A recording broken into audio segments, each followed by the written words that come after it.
Lowe's knows to bring your vision to life, it's important to find the right color. That's why MyLowe's Rewards members get a free paint or exterior stain sample to test your look and find the perfect color to confidently refresh your space. Lowe's, we help, you save. Offer valid in-store only 6/19 through 6/25. Limit 1 per customer while supplies last. Discount taken at time of purchase. See associate for details. Program subject to terms and conditions. Details at lowes.com/terms. Subject to change. Valspar Ultra starts at just $29.98 a gallon. So we've got you covered when your daughter wants to paint her room again after last year's masterpiece of a unicorn mural. Dad, please. Or when you realize that maybe you went too hard on the grayish. I miss color. Or when you were sure you wanted a home gym, but your elliptical is currently hanging your laundry. What about a home office? Shop everything you need for your next phase with Valspar. Available at Lowe's. Price varies by Shein. Lowe's knows to bring your vision to life, it's important to find the right color. That's why MyLowe's Rewards members get a free paint or exterior stain sample to test your look and find the perfect color to confidently refresh your space. Lowe's, we help, you save. Offer valid in-store only 6/19 through 6/25. Limit 1 per customer while supplies last. Discount taken at time of purchase. See associate for details. Program subject to terms and conditions. Details at lowes.com/terms. Subject to change. If you love entertainment, current events, and Hollywood, don't miss Creator to Creators, hosted by the filmmaker Meosha, known for the Shudder hit documentary Horror Noir and the acclaimed film Anatomy of an Anti-Hero, Redemption. This show features interviews with filmmakers and creatives from around the globe. Join the fun with guest celebrities and gain valuable insights. Subscribe now and follow Creator to Creators. Hi guys, welcome to another episode of Creators to Creators today. Today we have a special guest. Lemoyne Alexander. How you guys doing? Good. I'm so glad that you're here. I'm super excited to talk to you because first of all, love your style. You're so cool. I want to know a little bit, but for me, I love going back to the beginning. I always say the beginning kind of charts our trajectory in life. Like our little habits we pick up along the way when we're kids kind of follow us as we're adults. So tell me a little bit about your childhood. What was that like? And how did you get started in doing what you're doing now? This goes way back when I was a kid. My family was always into music. My dad was a drummer. My mom was a singer. Me and my brothers, my dad used to put together like the Jackson 5 with us. Yeah. Put all of the kids together, and it was growing up music all my life. So I've been in music since I would say 7, 8 years old. Wow. Yeah. I love that. So you had supportive parents when you were like, yeah, I'm going to do this music thing. Like, when did you know you wanted to give this like a stab of I want to definitely, this is what I want to do? When I was in 7th, 8th grade. Wow. When I was a kid, what happened was I got really hooked up into the guitar. It really resonated in my brain. Mm-hmm. And a friend of mine that was in my 7th grade classroom, his name is Cassius. And what he did was he kidnapped me from school and took me to his house.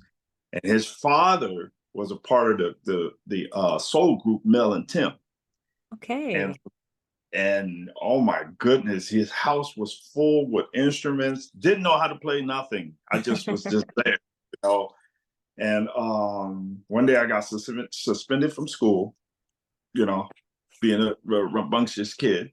Right. and my mom sent me to my father's house, and I did not want to be there. I mean, I was like going crazy, crawling the walls, And then what happened?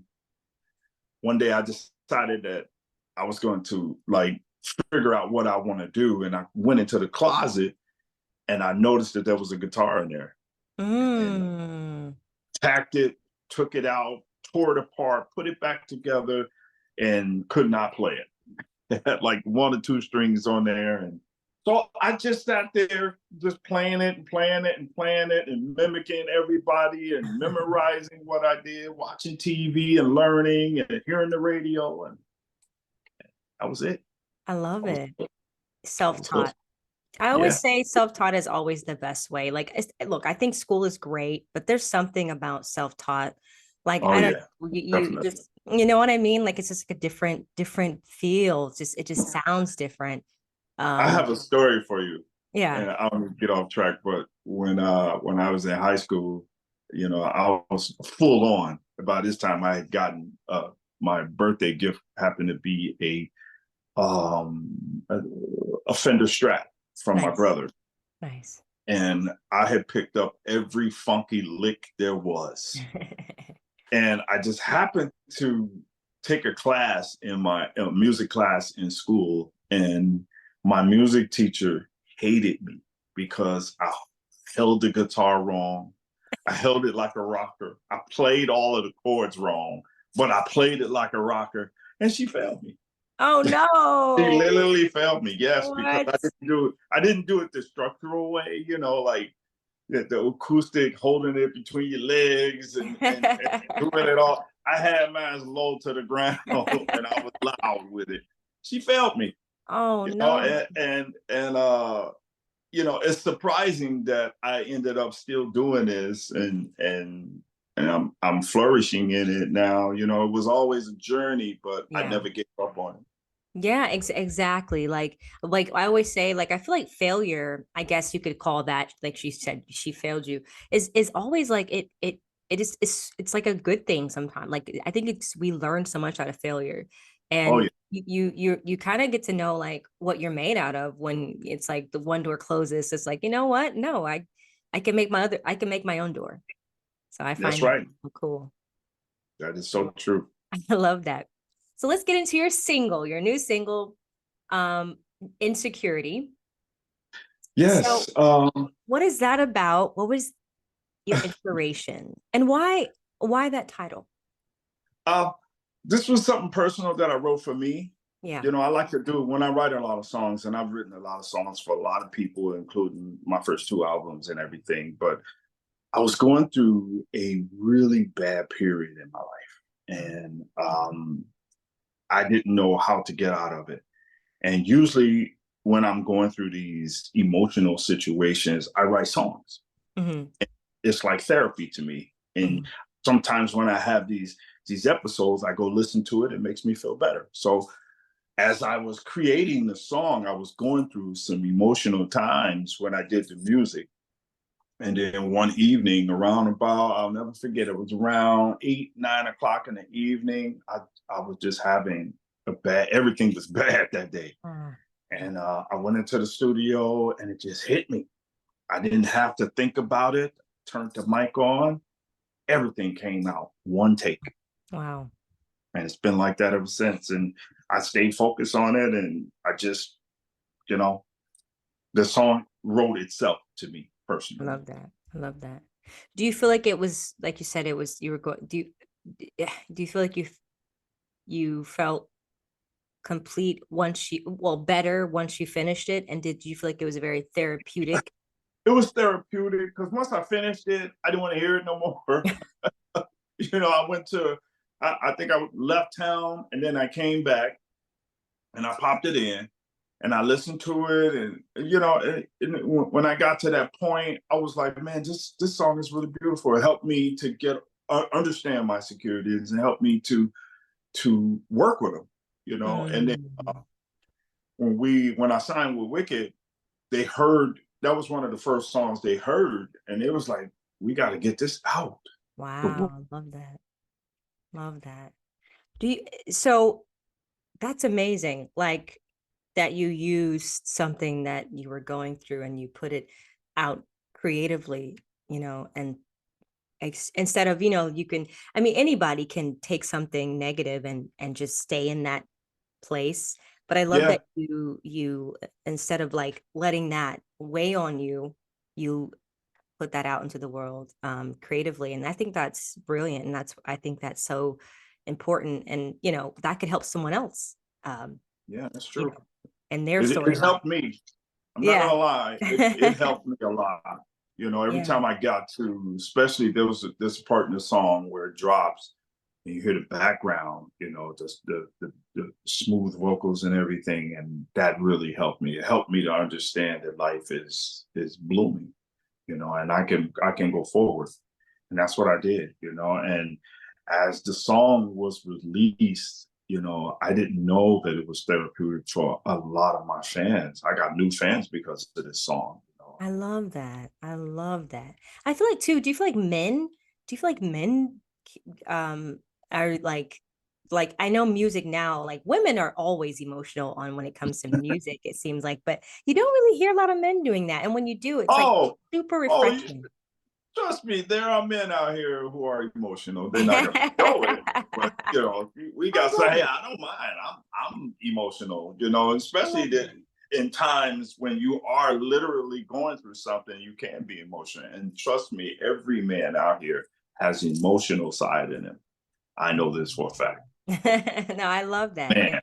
Man, um, do do you feel like, you know, this song that you, and not just this song, but just, you know, where you are in your music career, like is there, do you feel like everything that you've worked up to get to this point, you're like, all right, this is, I'm in a great place? Or are you still like aiming for more? What are you looking for in the next 2 years from uh, well, after I finished the song, we went into I'm just constantly writing. You now? know, I Okay. write all the time. I write at night, daytime, in my sleep, when I wake up, wherever I'm at, I'm writing. Right.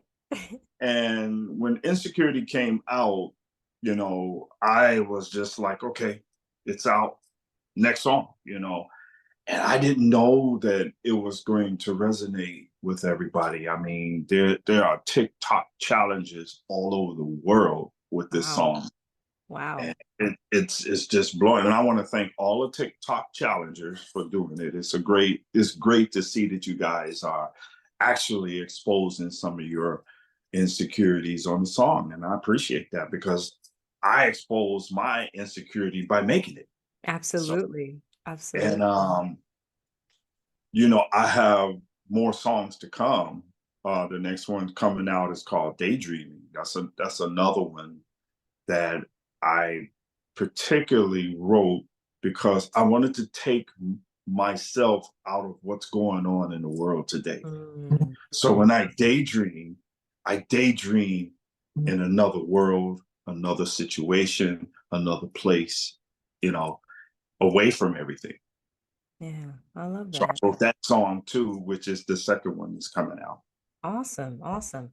What's your creative process like? Are you super involved in everything? Like, are you in the studio with all the like, are you there doing the instrumentals? Are you like hovering over like the background vocals? Are you just like, or you just let people do their thing and then you just stick to your lane? Well, okay, my work, the way I do my work is, you know, I people have called me all kinds of geniuses. I don't look at it like that. I'm when I go in the studio, I let my heart and soul just take over. Yeah. And so far, you know, with Insecurities and the rest of the songs on the album, I wrote them, the lyrics, I did the guitars, the bass, the drums, the Wow. keyboard, background vocals, Wow. every I played every instrument on the song. And Wowza. it amazed me after I finished listening to it, like, wow, this sounds like a full band did the song. And I literally took out at least maybe 6, 7 hours writing Insecurity, the music, you That's know, playing each amazing. instrument, all the guitars, the bass, and everything. That's for some reason, it's been like that my entire career. You know, Wow. work, Wow. That's I incredible. don't depend on nobody. I stopped depending on people and said, let me just learn how to do it myself. And it I feel worked for like me. that's so true. That's real. You know, I think a lot of times, you know, just I was talking to a filmmaker friend of mine, and she was just telling me how she hired someone to do it, to edit something, and you know, they kind of flaky, and it's unfortunate that, you know, and then you have, it's like, well, I don't want to do that, but I guess I have to learn just in case, because if I Yeah. want to create something, I gotta learn all. Hey, better off doing it yourself, because that's the only, I mean, if you really look at it, only you know what it's, what it sounds like, what it's supposed to look like. So Yeah. why not learn to do it yourself? It Right. didn't take me long. Now, guitar was always my main instrument, but as I was progressing in guitars, I was in a family band, a couple of more bands, and every time we get into a band, the bass player is not playing what I want him to play. So I learned how to do it myself and then teach him, and then he Yeah. learned, and then we go into the studio, same thing. So, Yeah. so I took all of that energy and put it in my own records. I said, you know what? I'm just going to record and make all my own songs and just do it myself. Nice. And Nice. I've been blessed. God has blessed me. God is great. Is there any like artists, living or dead, that if you could, I don't know, have a cup of coffee and just pick their brain, who would it be and why? Jimi Hendrix. Oh, that's a good one. That's a great one. I would love to sit across the table with him and ask him a lot of questions about the guitar and what made him come up with those riffs, how he come up with those riffs, and Genius. what tone is his favorite tone, and the pedals that he uses, and just a million questions of, he was my idol growing up. I love that. Yeah, Jimi Hendrix, and he still is today. Every time I do a guitar solo on any of my songs, I think of Jimi Hendrix. What Jimi Hendrix do? Absolutely. Yeah, that's a great answer. It's a good one. I think, it's just like, I think about those artists, those legends that, they can't be recreated. Like they were once in a lifetime, like your Michael Jacksons, your Jimi Hendrix, those kind of people, Whitney Houston. You're thinking like, I don't see anyone doing that anymore. I think it's when different. I got a phone call from one of the producers, and when I was working on my album, and when they heard Insecurities, as well as some of the other reporters that I did interviews with, they said that Insecurities is like going back to basics and listening to real music again. Yeah. And I really, all of my music is like that. I really wasn't trying to do it. It's just what came out of me is this is where I was going. I didn't want to go to all of the drum machines and all of the high tech computer instruments. I'm a guitar player, a real instrumental guy. I play all instruments, and I just want to play them. That's it. And all I did was just play. And that's what I love it. I think there's some, I think there's Dr. Dre, he was talking about that recently, about how back in the day, they would make their sounds, but like from the trash can for the beat. They get a certain sound, and then opposed to nowadays, it's like everyone's using digital, and which is great, but it's not the same. It's never going to be the same. That's why I'm trying to bring it back. I'm trying to take us back to where the basics of music will be more enjoyed today, as it would be. I mean, I'm hoping that there's a trend that most musicians will follow, and we can get back to the basics of what real music is really all about. And that's enjoying it and listening to it, not the same thing, repetitive instruments that are constantly playing throughout songs. No, every bass riff that I do is different on each note. It's never the same. Every guitar riff that even my solos, I don't do nothing the same. My vocals, and my guitar solos, when I'm laying them down on majority of my songs, are one take. I don't go back and cut and edit and paste. Nothing. I play it straight through. Wow, that's so incredible. You get that. No, and I think that's absolutely amazing that you do it in like straight through, because I feel like music now, like, opposed to when my parents growing up, or, the music that came out of like artists that came up were just so different than the artists that are here now. Like, and I think it's great, you know, you got to change with time, and times have changed. But do you feel like music's changing for the better in favor of the artist? I'm listening to some new artists. This October London is a great guy. He's back to the basics. What's this other these two duo guys? They're doing real music. Everybody is doing real music. When we start respecting what music really is and where it comes from, that's when we'll enjoy it more.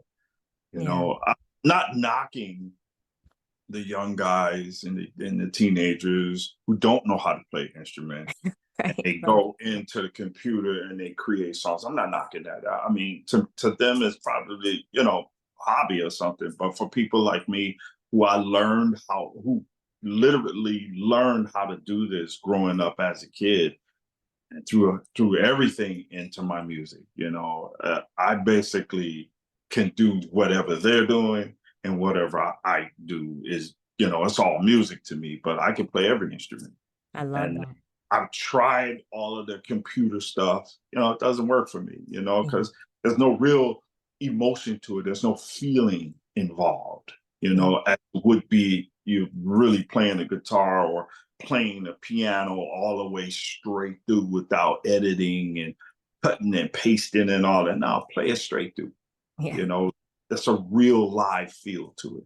Even if it has to be computer, just play it straight through. If you're a musician, play it. That's why we practice. Absolutely. Yeah, absolutely. No, you're right. Absolutely right. I have a fun question for you, and there's no wrong answer. But the 3 levels of influence: money, power, and respect. And if you could choose only one of those things, which one would you choose and why? It would be respect. Okay. Nice. Yeah, definitely respect. Why respect?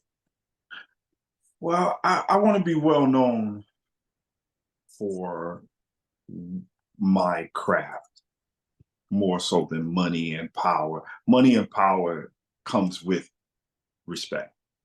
I look at respect first. You got to earn it.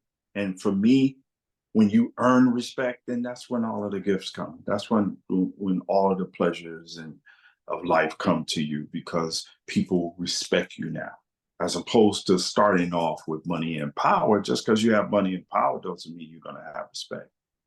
Absolutely. That's true. That's true. A great answer. I was reading an article about, just creatives today doing it the indie way, and then creatives getting on and getting signed to a label or whatever. And you hear about those 360 deals, those deals that people get, really, bad deals, and they're thinking, oh, I got $1 million. And then it's like, oh my God, I have to take out X, Y, and Z out of all that and pay the labels back. And so you don't think it's actually not a good deal. So do you feel like indie artists, people that are entrepreneurs that do it themselves, are better off versus the people that get signed? Yeah, the big labels. Yeah. I mean, there's two sides to that. I mean, for me, I like working. I get the freedom to do whatever I want. And sometimes, the financial end of it is not as great as it would be if you was with a major label, but at least you have the freedom. Right. And for me, it's all about the freedom. I don't want to sign to a major label who takes complete control over your destination. I'm talking about the time you wake up to where you go to bed, to where you go and everything. No, if I had to sign with a label, my stipulation would be just give me the freedom to be creative. Just stay out of my way. And my record company, Wicked Entertainment, they give me that. That's great. They never give me any problems. Lemoyne, come up whatever, do whatever, we like whatever you do. So, I just did, and I don't have no deadline on anything. I be creative whenever I want to, and I just do it. And as we were just talking about, they respect me. It has nothing to do with me having money or power. I was inducted into the California Music Hall of Fame this year. Congratulations. And for all my contributions to the music business, that, you know, the records that I've produced for many, many artists over the last, you know, decade. But in retrospect for that, I didn't want to be a millionaire. I just want to be respected. And that's what these guys did. Everybody that I worked with, they respected me. I earned their respect.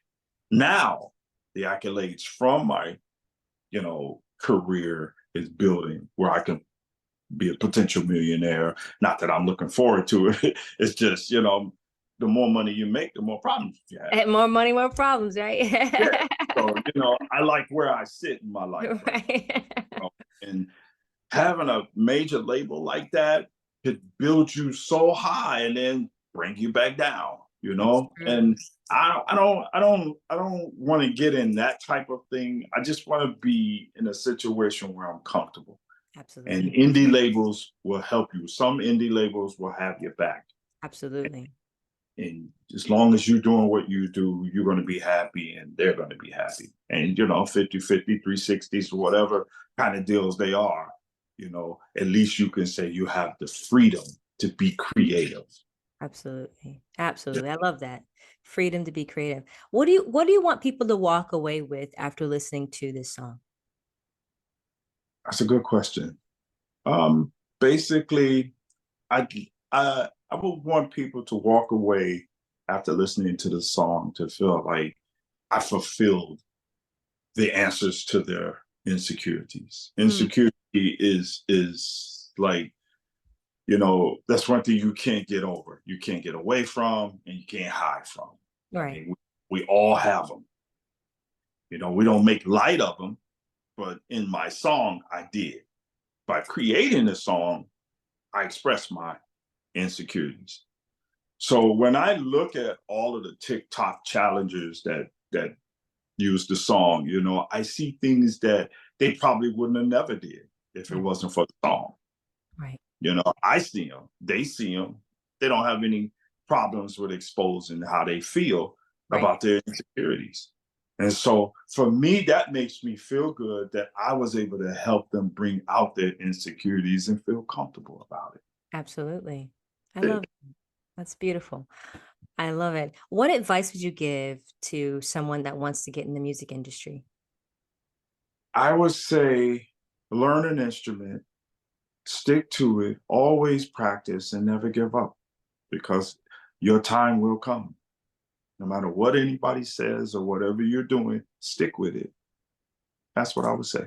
I like that. It's true. It's definitely that. It's so interesting about, like, because you know, when I look at back when I first started filmmaking, I never thought I'd be in some of the rooms that I was in. Like, I got to shoot a video with Billy Idol. Like, I was like, this is crazy. But it's just because it's like, wow, I didn't stop. That's all. It's really literally just continuing to keep going. It's and there's no, I always tell people, like, I think if you just start, you know. I know. And yeah, I mean, you even in music, it can be an insecurity. You know, you can have insecurities about your voice. You can have insecurities about anything. It's true. But as long as you believe in yourself and you have people around you that believe in you, don't give up. Just keep going. Because we all start from somewhere, you know. That's it. I love that. I was blessed to have a father who believed in me. I mean, we're talking when I was a kid, he saw something in me that I didn't even see. And I still didn't see it until I was in mid-age. He used to call me a genius, and I used to hate it when he called me that. Hated it. I'm like, dude, I'm not no genius. If I was a genius, I'd be rich. I'd be this, I'd be that. He said, man, being a genius does not mean you have to have all of these things. Right. And I learned that. You know, being a genius is understanding who you are within yourself and sharing it with the world with no problem. And I didn't understand that until I learned how to be me again, growing up, especially after when he passed, because he was like my backbone. He like kept me going, you know, regardless of what's going on in my life, where I wanted to give up a million times. No, keep going. He kept pushing me, pushing me, and pushing me. And on his deathbed, he died of cancer. Sorry. On his deathbed, I was in a band called State of Grace, and we were touring. And when he passed, it devastated me I didn't want to do music anymore. Because I was like, how am I going to do it without him? And he's not there, and with his motivation, he made me feel like I can do anything. And he kept telling me, just keep going, and it freaked me out, like, keep going on his deathbed. So my first album, Solitude, I dedicated to him. And, I love that. I sure did. Every song is mentioned him, and I guess the world took knowledge to my career and everything, and they were really helpful at the induction. When we had the induction, they shared a lot of things with me that even I forgot about. I did a lot. As you can see, I did bunches of records.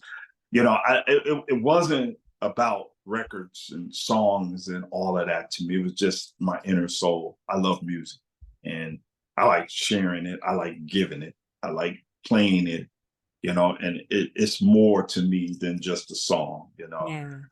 I take music as inspiration.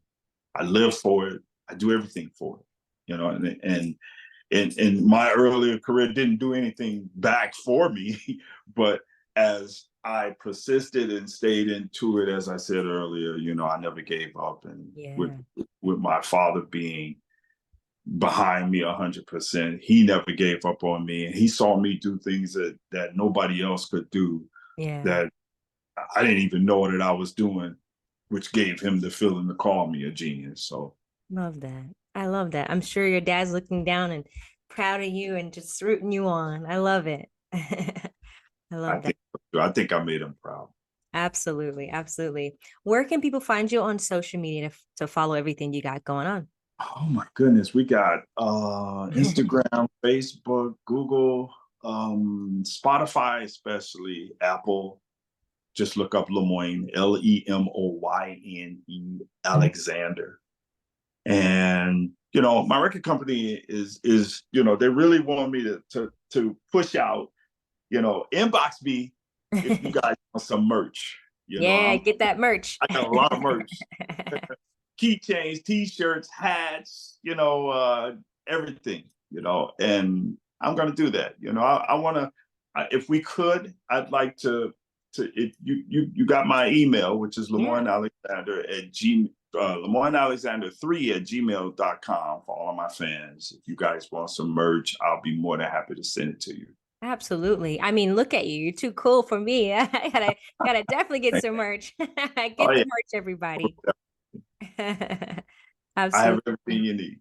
I love it. I love it. Thank you so much for coming on. It was a pleasure talking to you. And please definitely come back again in the future. No problem. No problem. Looking forward to it. All right. And thank you all for listening. And always remember to live, love, laugh. We'll see you guys next time. Bye-bye. Okay. Bye-bye.